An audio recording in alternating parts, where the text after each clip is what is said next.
UK's Center for Clinical and Translational Sciences held their 18th annual conference today, and this morning they were joined by 54 Frederick Douglass High School students who presented their own health research.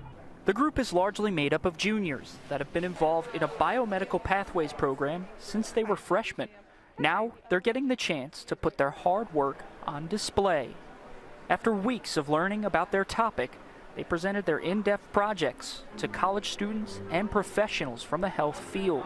Treasure Newton was part of a group that studied the patterns of stomach cancer.